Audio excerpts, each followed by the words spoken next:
காலம் அதிமுக ஆட்சியிலே சிறு குறு தொழில் தொடங்கி சொந்தமாக தொழில் தொடங்கியவர்களுடைய எண்ணிக்கை 10 வருஷத்துல 48,000 பேர் தான் 10 வருஷத்துல சொந்தமாக தொழில் தொடங்கி இருக்கிறார்கள்.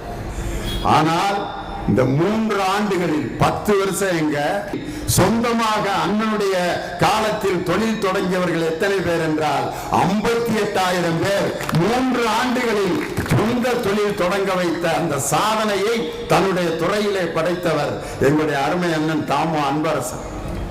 காரணம், இன்னைக்கு பாஜக ஒரு திட்டத்தை அறிமுகப்படுத்தியிருக்காங்க. அதுக்கு பேரு விஸ்வகர்மா யோஜனா. விஸ்வகர்மா யோஜனா அப்படின்னா என்ன அர்த்தம்னா, ஒவ்வொருத்தனும் அவன் அப்பா அம்மா செஞ்ச தொழிலை செய்வதற்கு முயற்சி செய்தால் அவர்களுக்கு லோன் வழங்கி அதே தொழிலை செய்வதற்கு நாங்கள் உற்சாகப்படுத்துவோம்.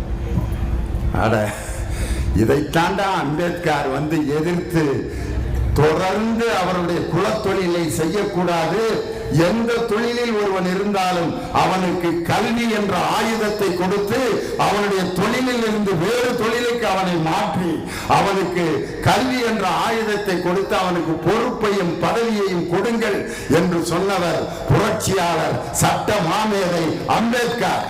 இன்னைக்கு அந்த கனவு இன்னைக்கு தமிழ்நாட்டில் தான் நனவாய்க்கிட்டு. அம்பேத்கர் அவர்கள் கண்ட அந்த புரட்சிகர சமுதாயத்தை இன்று உருவாக்கி கொண்டிருப்பது திராவிட மாடல் ஆட்சி. ஒரே ஒரு செய்தியை மட்டும் சொல்லி நான் முடிச்சிடுறேன். அண்ணல் அம்பேத்கர் ஒரு நாள் வீட்டில் உட்கார்ந்து படிச்சுட்டு இருக்காரு. அப்ப அவங்க உதவியாளர்கள்லாம் ஐயா, நேரத்தில் உட்கார்ந்து படிச்சுட்டு இருக்கீங்களே, உங்களுக்கு முதுகு வலிக்கலையா அப்படின்னு கேட்டார். உடனே அம்பேத்கர் சொன்னாரு, நான் ஒரு தடவை ஒரு பொது கிணத்துல தண்ணியை வாங்கி குடிக்கும் பொழுது என் முதுகுல ஒருத்தன் பெரம்பால அடிச்சான். அந்த வலியை இன்று என் சகோதரர்களும் சகோதரிகளும் ஒவ்வொரு ஊரிலும் பெற்றுக் கொண்டிருக்கிறார்கள். அந்த வலி தேரும் வரை நான் இந்த முதுகு வலியோடு விடிய விடிய படித்துக் கொண்டுதான் இருப்பேன் என்று சொன்னவர் புரட்சியாளர் அம்பேத்கர்.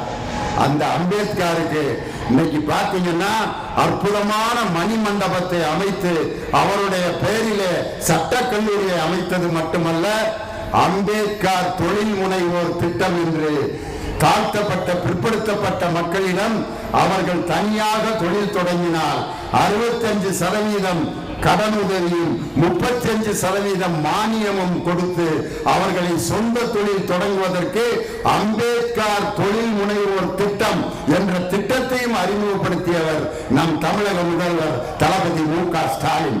இப்படி அம்பேத்கர் கண்ட கனவை நனவாக்கி கொண்டிருப்பது நமது திராவிட மாடல் ஆட்சி.